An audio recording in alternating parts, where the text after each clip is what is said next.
Bismillahirrahmanirrahim. Kita mulai. Bismillahirrahmanirrahim.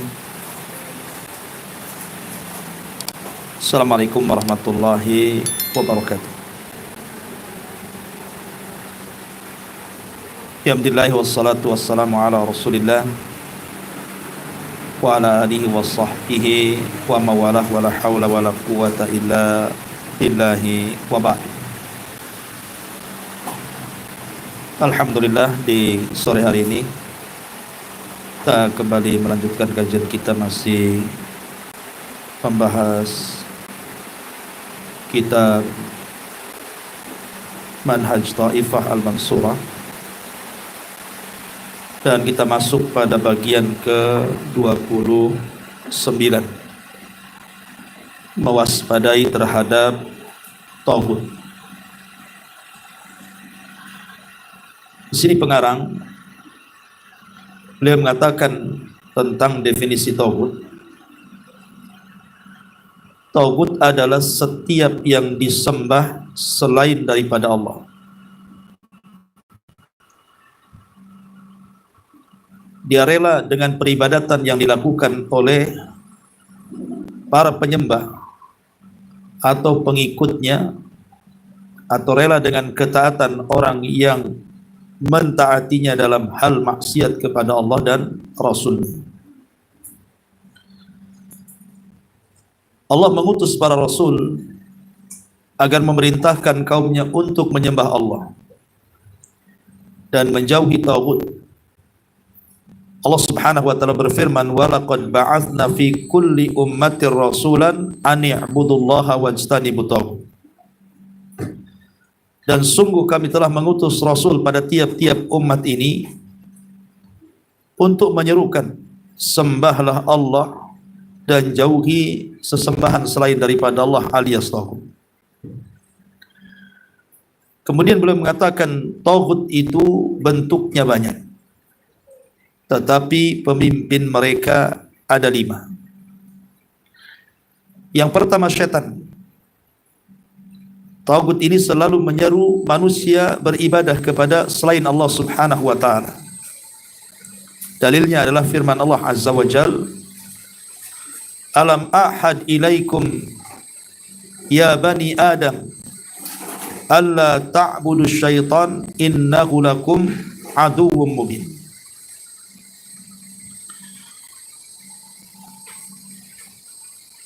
Bukankah aku telah memerintahkan kepadamu, wahai Bani Adam, supaya kamu tidak menyembah syaitan, iblis. Sesungguhnya syaitan itu adalah musuh yang nyata bagimu. Baik. Di sini pengarang ingin menjelaskan kepada kita tentang persoalan tauhid. Apa itu tauhid? Jadi tadi dijelaskan bahwa tauhid adalah, menurut beliau di sini, orang yang rela dengan peribadatan yang dilakukan oleh para penyembah atau pengikut, atau rela dengan ketaatan orang-orang yang mentaatinya dalam hal maksiat kepada Allah Subhanahu wa ta'ala. Jadi tauhid itu secara umum adalah selain daripada Allah Subhanahu wa ta'ala yang diibadahi, maka itu disebut tauhid. Itu globalnya. Baik, ma'asyiral muslimin wal muslimat rahimani wa rahimakumullah. Kemudian beliau menyebutkan tentang pemimpin-pemimpin tauhid ini. Kalimat tauhid sendiri sebenarnya dijelaskan dalam surah An-Nisa ayat 76, bahwa tauhid adalah syaitan, dan itulah pemimpin atau puncak pemimpinnya para tauhid. Allah mengatakan dalam surah An-Nisa 76, "Alladzina amanu yuqatiluna fi sabilillah walladzina kafaru yuqatiluna fi sabili taghut faqatilu awliya asy-syaitan inna kaida syaitani kana dha'ifa. Orang-orang yang beriman berpegang di jalan Allah dan orang-orang yang kufur berpegang di jalan tauhid. Perangilah kawan-kawan setan itu. Sesungguhnya tipu daya setan itu sangat lemah. Dari sini kita tahu bahwa tauhid adalah syaitan, di mana setan diciptakan oleh Allah Subhanahu wa taala untuk menyesatkan manusia dan berusaha untuk menyimpangkan tauhid. Makanya Allah Subhanahu wa taala tegas mengatakan dalam Al-Baqarah 168, innahu lakum aduwwum mubin. Sesungguhnya syaitan itu bagi kalian adalah musuh yang nyata. Al-Imam Qatadah rahimahullahu taala ketika menjelaskan Al-Baqarah 168, wala tattabi'u syaitan wala tattabi'u khutuwati syaitan, janganlah kalian mengikuti langkah-langkah setan karena setan adalah musuh yang nyata bagi kalian. Beliau mengatakan kullu ma'siyatin lillahi fahiya min khutuwati syaitan. Setiap maksiat kepada Allah maka itu bagian daripada langkah-langkah syaitan. Setiap maksiat kepada Allah itulah merupakan langkah-langkah syaitan. Al-Imam Ibnu Taimiyah rahimahullahu taala menyebutkan aslu syarri, bahwa sumber kerusakan pada manusia itu ibadatun nafsi wa syaitan. Ketika seseorang itu beribadah kepada hawa nafsunya ataupun beribadah kepada syaitan. Kenapa demikian? Wa ja'alahuma syarikaini rabbi. Karena biasanya keduanya akan menjadi sekutu bagi Allah Subhanahu wa taala. Hawa nafsu dan syaitan. Orang jauh dari Allah itu karena mengikuti hawa nafsu, bahkan sampai menuhankan hawa nafsu. Begitu juga orang jauh dari Allah itu karena akibat bisikan-bisikan syaitan. Makanya kenapa kemudian para ulama banyak menulis tentang at-tahdhir min waswasis syaitan. Kita ini disuruh untuk menghindar daripada waswas syaitan. Karena Imam Ibnul Qayyim rahimahullahu taala beliau menyebutkan beberapa langkah yang sangat berbahaya,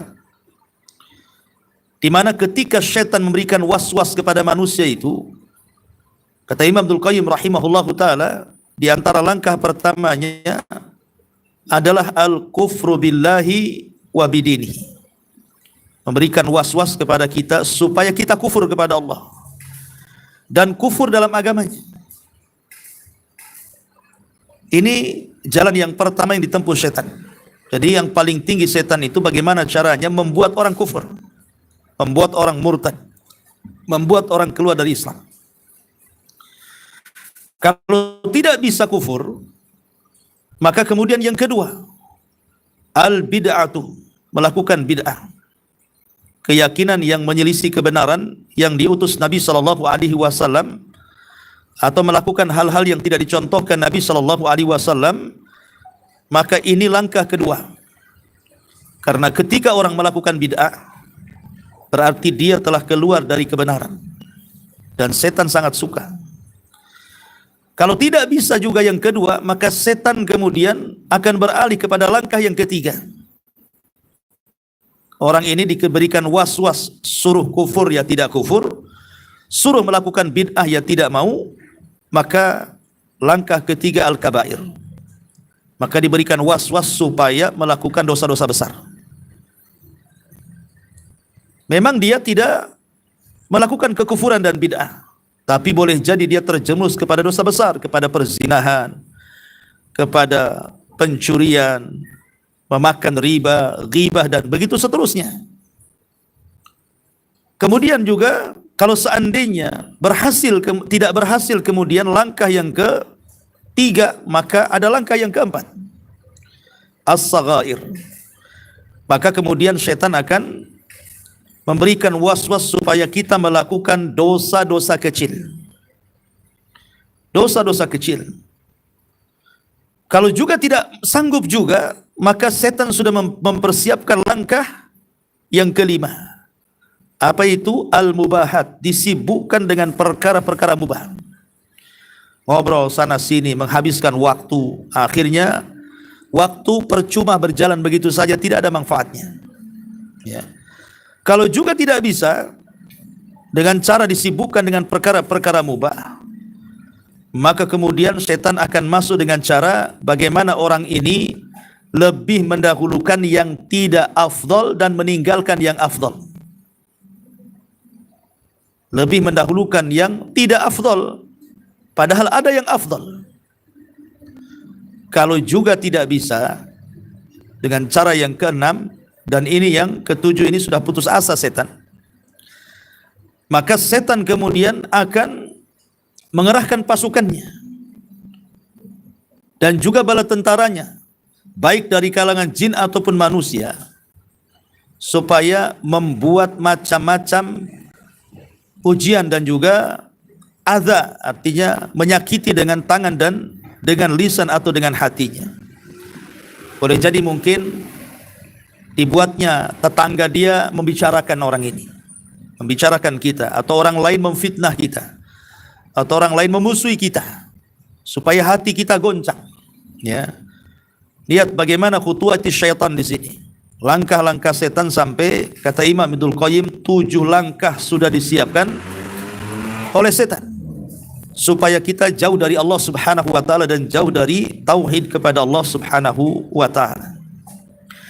Ma'asyiral muslimin yang dimuliakan Allah Subhanahu wa taala, tentu ada latar belakang kenapa setan ini, atau iblis lebih tepatnya, sangat memusuhi kita sebagai Bani Adam. Tentu tidak lepas daripada sejarah. Ketika Allah Subhanahu wa taala memuliakan iblis di langit sebagai jin yang paling soleh dengan diberikan fasilitas yang luar biasa di sorga, tiba-tiba dikejutkan dengan Allah mengumumkan kepada para malaikat dan didengar langsung oleh iblis bahwa dia akan menciptakan makhluk yang akan menjadi khalifah di permukaan bumi. Akhirnya kemudian terciptalah makhluk itu yang disebut dengan Adam, bapak kita semuanya. Dari sinilah muncul hasadnya iblis ini. Kemudian berusaha untuk mengganggu Nabiullah Adam alaihi salatu wassalam, padahal belum ditiupkan ruh, masih dalam bentuk patung. Maka iblis pun berputar-putar di patung itu, sebagaimana riwayat Muslim dijelaskan, masuk dari lubang hidung, keluar dari lubang telinga. Kemudian dia pun sesumbar dan mengatakan, kalau seandainya makhluk ini diserahkan kepadaku, maka aku hancurkan dia. Jadi hasadnya sudah ada, padahal belum ditiupkan roh itu.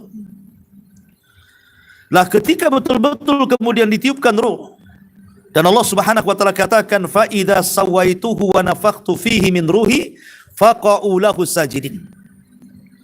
Maka apabila aku telah sempurnakan penciptaan Adam dan semata-mata aku tiupkan ruh ke dalam jasad Adam, maka sujudlah kalian semua wahai malaikat.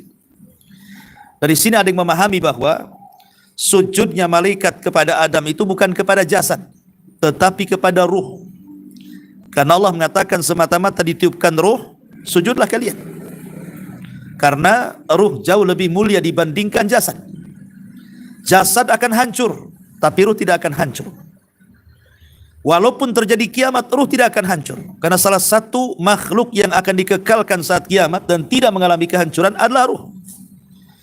Makanya kemudian malaikat sujud kepada ruhnya Adam, bukan sujud ibadah ya, tapi sujud kehormatan. Sujud kehormatan, bukan sujud ibadah. Tetapi ketika para malaikat semua sujud dan iblis berada di tengah-tengah para malaikat, rupanya iblis tidak mau sujud. Kemudian Allah Subhanahu wa taala gambarkan ketidakmauan sujudnya iblis itu, aba wastakbara wa kana minal kafirin. Karena dia enggan, kemudian dia sombong, dan dia termasuk makhluk yang kafir. Ketika kemudian Allah Subhanahu wa taala bertanya kepada iblis alasan kenapa dia tidak sujud, maka kemudian iblis mengatakan, ana khairum minhu khalaqtani min nari wa khalaqtahu min tin. Bagaimana aku akan sujud kepada makhluk yang lebih rendah dariku, kata iblis. Kau ciptakan dia dari tanah, sementara kau ciptakan aku dari api. Sementara api dengan cahaya itu lebih mirip dibandingkan tanah dengan cahaya. Artinya aku dekat dengan malaikat dibandingkan Adam dengan malaikat. Maka Allah Subhanahu wa taala murka karena dia tidak mau melakukan perintah. Dari sini Allah Subhanahu wa taala katakan fakhruj minha fa innaka rajim. Keluar kau dari sorga, engkau makhluk yang terkutuk. Akhirnya kemudian Allah Subhanahu wa taala membiarkan iblis. Lah ketika kemudian iblis merasa bahwa dia tidak diapa-apakan oleh Allah Azza wa Jalla, tidak diazab, tidak disiksa gitu ya. Padahal dia sudah jelas-jelas membangkang perintah Allah Subhanahu wa taala, bukannya dia bertobat malah makin berani. Sehingga dia mengatakan, "Fabima aghwaytani la aqudanna lahum siratakal mustaqim thumma la atiyannahum min baini aydihim wa min khalfihim wa an aymanihim wa an syama'ilihim wa la tajidu aktsarahum syakirin." Karena engkau sudah menyesatkanku ya Rabb. Lihat, iblis menuduh Allah menyesatkan dirinya, padahal dia yang sesat. Allah tidak pernah menyesatkan siapapun, tapi iblis yang memilih jalur sesat. Tapi dia menuduh Allah telah menyesatkannya dengan mengatakan, karena engkau sudah menyesatkan aku akan sesatkan mereka, Adam dan keturunannya, dari jalanmu yang lurus. Kemudian aku akan datang dari depan mereka, dari belakang mereka, arah kanan kiri mereka, dan engkau tidak akan mendapatkan kebanyakan mereka bersyukur kepadamu. Al-A'raf ayat 17, ayat 16 dan 17. Dari sini, sejak itulah kemudian iblis menanamkan permusuhan kepada Adam dan seluruh anak keturunannya. Makanya ketika Nabi SAW bicara soal bayi yang baru lahir itu kan mesti menangis. Ya. Tangisan bayi pertama kali ketika lahir itu akibat tusukan daripada setan di lambung kanannya. Tapi tidak menyakiti tusukan ini, hanya memberitakan bahwa engkau memiliki musuh. Akulah musuhmu. Jadi sejak lahir bayi itu sudah diberitahu bahwa musuhmu aku. Subhanallah, lihat. Sedemikian dengkinya iblis kepada manusia, sampai bayi yang baru lahir saja sudah dikasih tahu siapa musuhnya. Menunjukkan bahwa dendam kesumat iblis ini luar biasa terhadap Adam dan seluruh anak keturunannya. Ma'asyiral muslimin wal muslimat rahimani wa rahimakumullah. Dari sini Allah Subhanahu wa taala ingatkan, inna syaitana lakum aduwwun fattakhiduhu aduwa. Ingat, setan itu bagi kalian musuh, maka jadikan dia musuh. Dia adalah musuh, jadikan dia musuh. Innama yad'u hizbahu liyakunu min ashabis sa'ir. Karena setan dan bala tentaranya itu hanya menginginkan kalian wahai Bani Adam supaya menjadi pengikut mereka, sama-sama masuk ke dalam neraka syair, naudzubillah. Ma'asyiral muslimat yang dimuliakan Allah Azza wa Jalla, dari sini kita tahu bahwa bagaimana dendamnya setan kepada kita. Makanya Nabi SAW ketika diutus kepada kita sebagai Nabi dan Rasul dan penutup para Nabi dan Rasul, berusaha kemudian membentengi umatnya. Bagaimana caranya umatnya itu tidak dekat-dekat dengan setan, apalagi sampai terkena was-was setan, apalagi sampai menjadi pengikut setan. Ma'asyiral muslimat yang dimuliakan Allah Azza wa Jalla. Lalu apa saja upaya Nabi SAW supaya kita tidak tergoda oleh setan itu? Pertama, menanamkan keimanan dan tawakal kepada Allah Subhanahu wa taala. Karena Allah mengatakan dalam surah An-Nahl 99 sampai 100, innahu laisa lahu sultanun 'alal ladzina amanu wa 'ala rabbihim yatawakkalun. Sesungguhnya setan itu tidak ada kekuasaan atas orang-orang yang beriman dan atas orang-orang yang bertakwa kepada Allah. Selama kita beriman dan bertakwa, maka setan tidak punya kuasa untuk mencelakakan kita. Yang kedua, berzikir kepada Allah Subhanahu wa taala.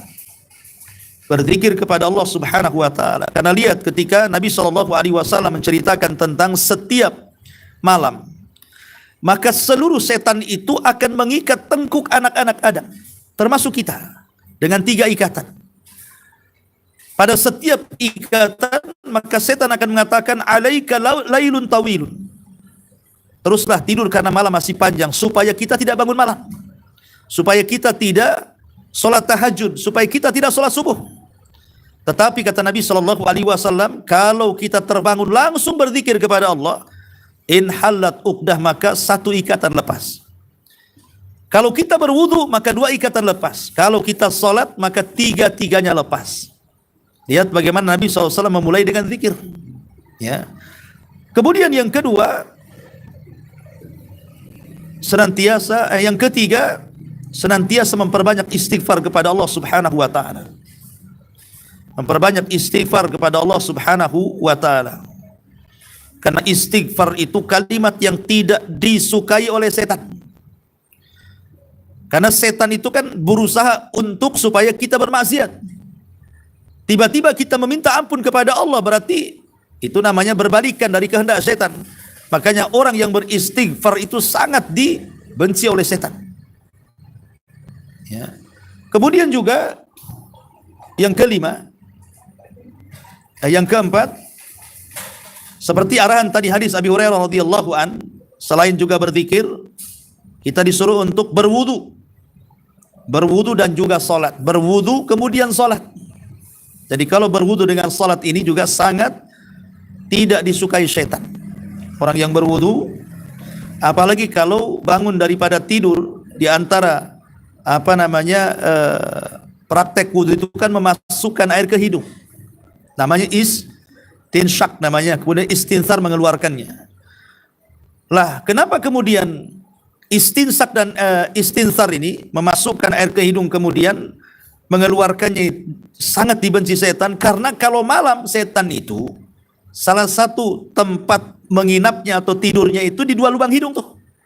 Sebagaimana hadis Nabi mengatakan, idza staiqadha ahadukum min manamihi falyastanthir salasan. Jika salah seorang di antara kalian bangun dari tidur, maka hiruplah air ke dalam hidung, lantas keluarkan sebanyak 3 kali. Kenapa? Fa inna syaitan yabitu ala khayashimihi, kata Rasul. Karena setan bermalam di bagian dalam lubang hidung orang itu. Jadi ini yang keempat ya. Kemudian yang kelima, jangan sampai tidur hingga pagi. Ada orang-orang malas bangun kan, padahal sudah jelas sudah subuh tuh, tak mau bangun. Ngelah-ngeleh, akhirnya jam 6 baru dia terperanjat gitu ya. Padahal azan sudah bangun, atau sebelum azan dia sudah bangun kan, tapi kemalasannya karena godaan setan akhirnya tidak mau juga bangun sampai jam 6, setengah 7 baru sibuk dia sholat subuh. Kata Nabi SAW, dzaka rajulun balas syaitan fi udhunihi. Itulah laki-laki yang telah dikencingi setan pada kedua telinganya. Na'udzubillah. Ya. Kemudian juga yang keenam, berlindung dari gangguan setan ketika masuk kamar kecil, kamar mandi. Ini juga salah satu arahan Rasul supaya setan tidak dekat dengan kita itu. Salah satunya berlindung dari gangguan setan ketika masuk toilet. Kata Nabi SAW, idza dakhala al-khala qala Allahumma inni a'udzubika minal khubthi wal khaba'ith. Apabila salah seorang di antara kalian masuk kamar mandi, maka berdoalah, Allahumma inni a'udzubika, ya Allah aku berlindung kepadamu, minal khubthi wal khaba'ith, dari setan laki-laki dan setan perempuan. Ya. Kemudian juga syariat azan. Ya, kalau ada orang yang memandangkan azan itu setan lari. Makanya Nabi SAW mengatakan, idza nudiya bil adzan adbara syaitan lahu duran. Apabila azan dikumandangkan, setan akan lari sambil terkentut-kentut, menunjukkan bahwa setan tidak suka dengan azan. Bagaimana Nabi SAW mensyariatkan dari Allah tentunya banyak ibadah untuk menjauhkan kita dari setan. Kemudian yang kedelapan juga diantaranya berlindung dari godaan setan ketika ia menggoda kita. Namanya kita lagi termenung, tiba-tiba kepikiran mau maksiat, atau kepikiran dendam kepada orang, atau kepikiran hendak menyakiti orang, atau kepikiran hendak melakukan kemungkaran, maka hendaklah kita langsung berlindung kepada Allah Subhanahu wa taala dari setan, karena Allah yang mengatakan dalam surah Al-Mu'minun ayat 97-98, wa qur rabbi a'udzubika min hamazati syayatin wa a'udzubika rabbi an yahdhurun. Dan katakanlah, ya Rabbku, aku berlindung kepadamu Aku berlindung kepadamu dari bisikan-bisikan setan, dan aku berlindung pula kepadamu dari kedatangan mereka kepadaku. Jadi kalau mereka sudah hadir kemudian membuat was-was kita hendak maksiat, langsung kita berlindung kepada Allah dari godaan setan yang hadir. Kemudian yang kesembilan, juga meminta perlindungan kepada Allah dari setan dengan sifatnya. Di mana sifat setan kan macam-macam, sebagaimana hadis Rasul mengatakan, innahu kana yata'awwad minasyaitan min hamzihi wa nafthihi wa nafkhihi. Nabi SAW meminta perlindungan kepada Allah dari kegilaan setan, dari syair-syair setan, dan dari sifat-sifat kesombongan setan. Kita berlindung kepada Allah dari tiga sifat setan ini: kegilaan, ya, kemudian syair, dan sifat kesombongannya. Masyarul muslimat yang dimuliakan Allah Subhanahu wa taala. Kemudian juga yang ke-10, berusaha membaca ta'awud ketika membaca Quran. Karena Allah yang mengatakan dalam surah An-Nahl 98, fa idza qara'tal qur'ana fasta'idz billahi minasyaitonir rajim. Apabila kamu membaca Quran, hendaklah meminta perlindungan kepada Allah dari syaitan yang terkutuk.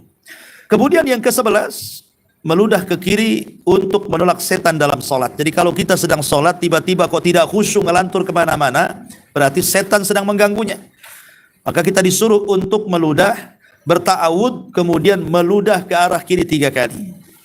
Kemudian yang ke-12, jangan menoleh saat solat. Jangan menoleh saat solat, karena tolehan dalam solat itu bagian daripada curian setan. Kita sedang dicuri tuh. Dicuri kekhusyuannya maksudnya. Kata Rasul ketika Aisyah radhiyallahu anha bertanya kepada Rasul tentang orang yang menoleh dalam salat, maka Rasul mengatakan, huwa ikhtilasun yakhtalisuhu syaitan min salati ahadikum. Dia adalah copetan yang dicopet oleh setan dari salat salah seorang di antara kalian. Maksudnya dicopet di sini, dicopet kekhusyuannya. Dan sengaja supaya tidak khusyuk kan? Ya. Kemudian yang ke-13, tidak boleh melewati orang sholat. Lihat, Nabi SAW sampai memberikan arahan kepada kita, tidak boleh melewati orang yang sedang sholat.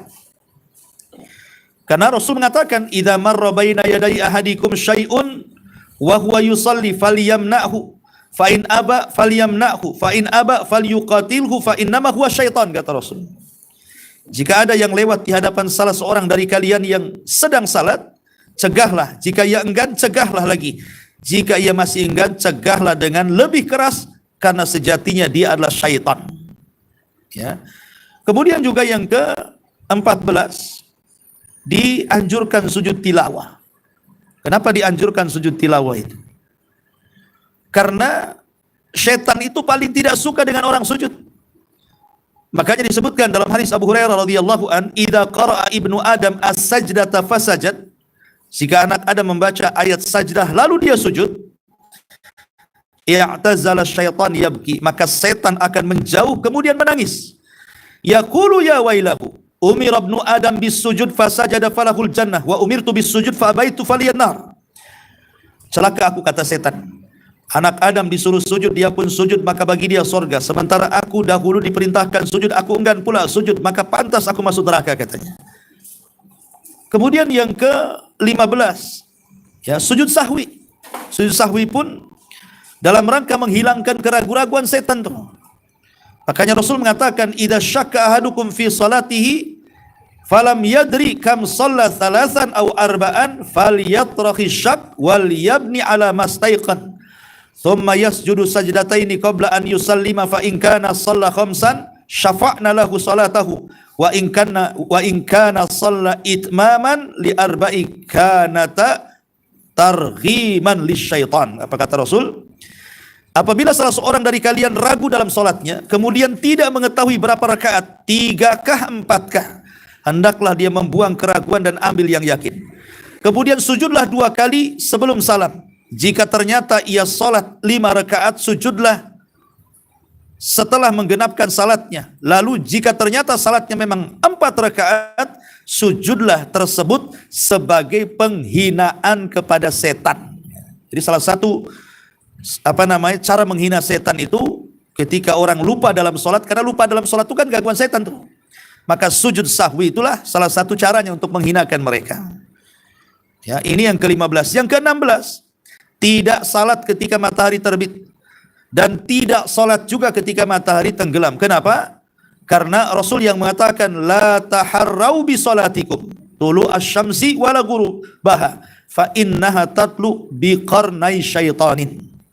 Janganlah mengerjakan salat kalian ketika matahari terbit atau ketika matahari tenggelam. Karena ketika itu karena ketika itu terbitlah dua tanduk dari tanduk-tanduk setan. Kenapa? Karena saat terbit matahari ada yang beribadah di luar agama Islam, mereka penyembah matahari.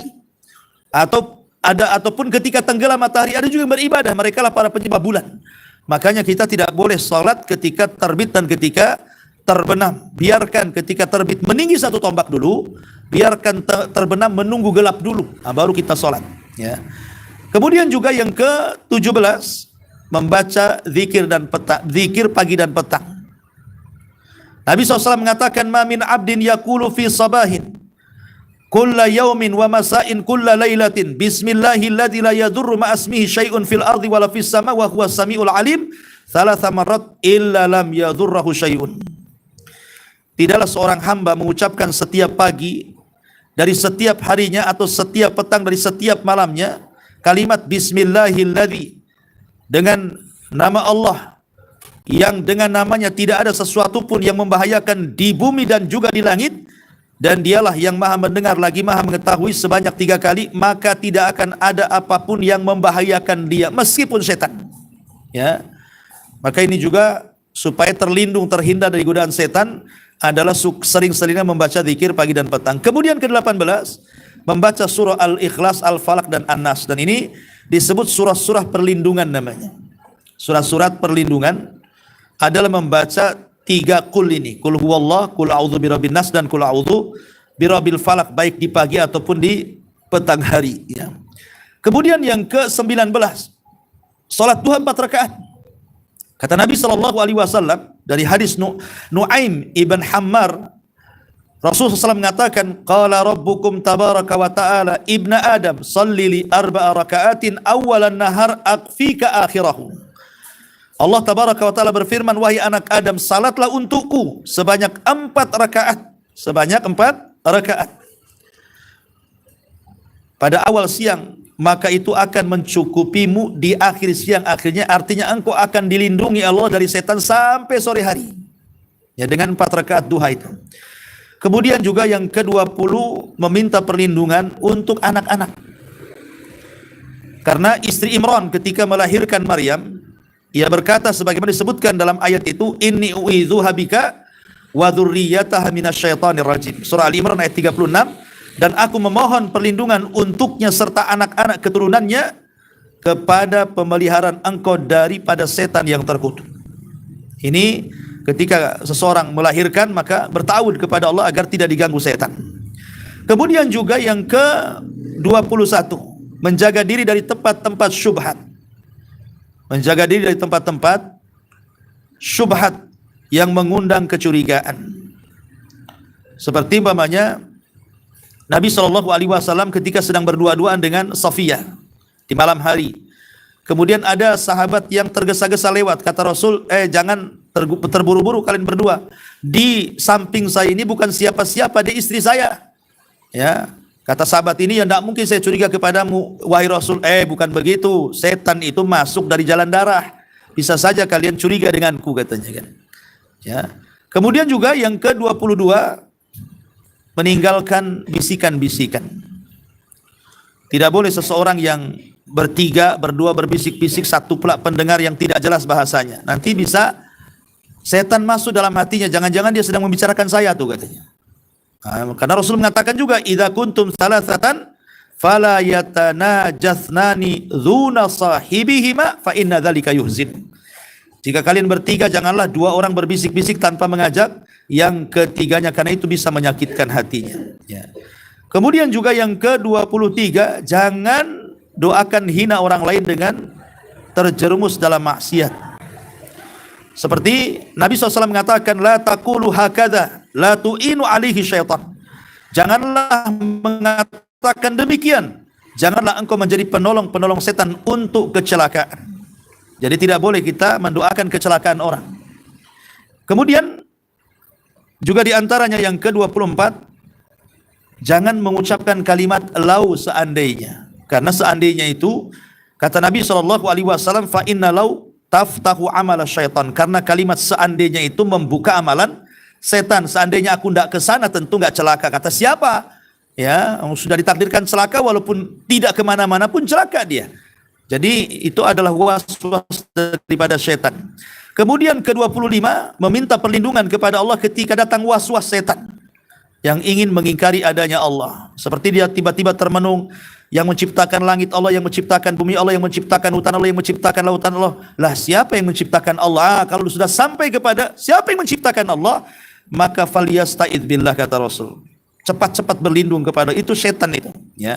Kemudian ke-26, meminta perlindungan kepada Allah ketika marah.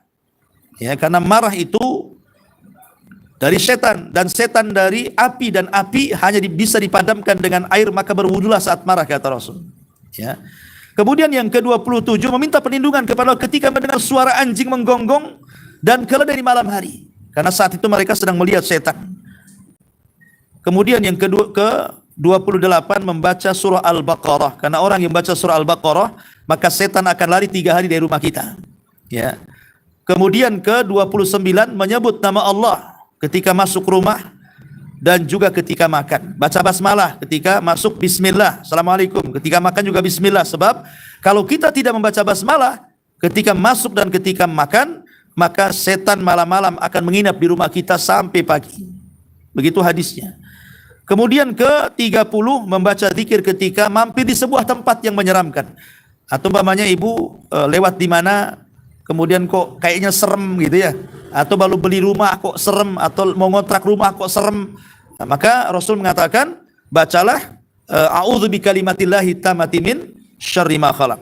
Kemudian ke-31, mengucapkan zikir ketika kendaraan tergelincir.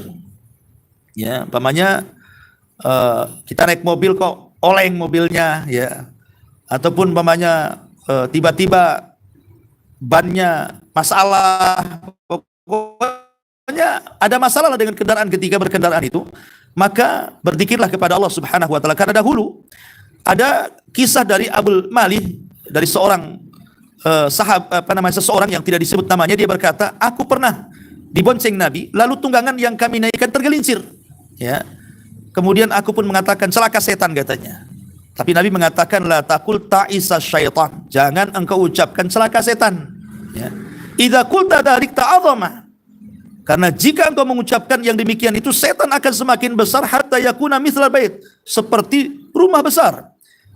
Wa yaqul bi quwwati, tetapi setan akan mengatakan, itulah lihat gara-gara kekuatanku, maka kemudian unta itu tergelincir. Tetapi kata Rasul, katakan bismillah, fa innaka idza qulta dzalik tasaghara hatta yakuna mithla dubab. Tapi ucapkanlah bismillah, jika engkau mengatakan seperti itu, setan akan semakin kecil sampai dia akan seperti seekor lalat. Jadi kalau kita sedang naik kendaraan, kemudian ada masa dengan kendaraan, langsung baca basmalah dan berzikir kepada Allah Subhanahu wa taala. Kemudian ke-32, menahan mulut ketika menguap, karena itu dari syaitan. Ya, menguap itu dari setan, makanya ditahan.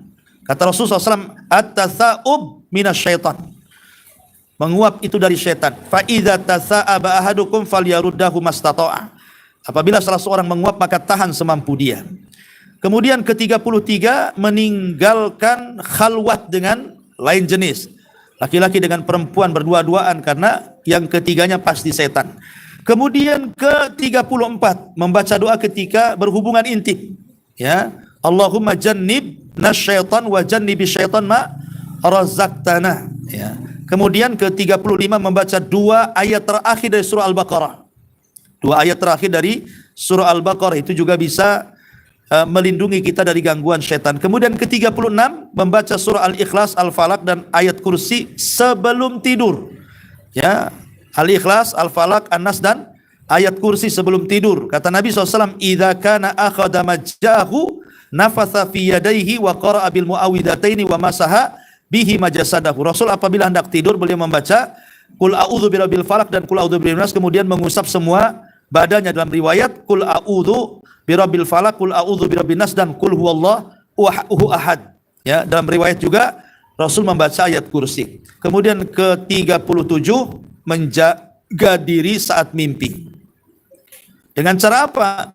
Berlindung kepada Allah ketika mimpi buruk, kemudian meludah 3 kali ke samping kiri. Kemudian juga ke-38, meminta perlindungan dari dikuasai setan ketika akan meninggal dunia. Dan ini penting, ya kan?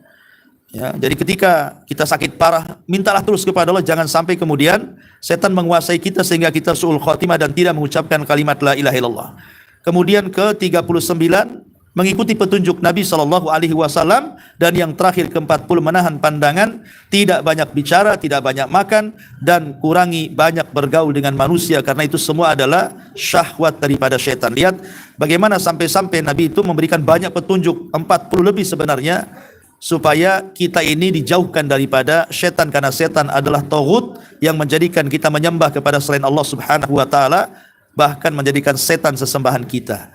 Wallahu alam. Sampai di sini ini yang bisa sampaikan. Taib, sebelum saya tutup, silakan kalau ada bertanya. Iya, iya.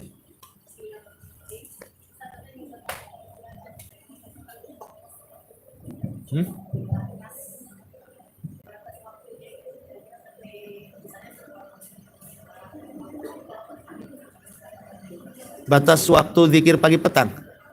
Oh, iya, kalau batas waktu pagi, ia mulai subuh.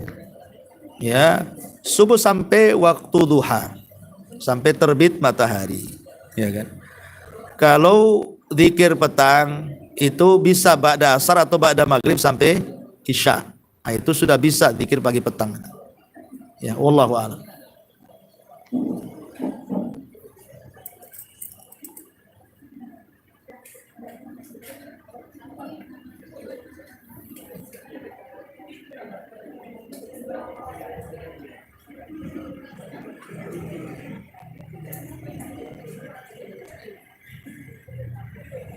Ada? Taib, kita tutup. Subhanaka wa bihamdika asyhadu an la ilaha illa anta astaghfiruka. Baik, Allahu taala alam. Assalamualaikum warahmatullahi wabarakatuh.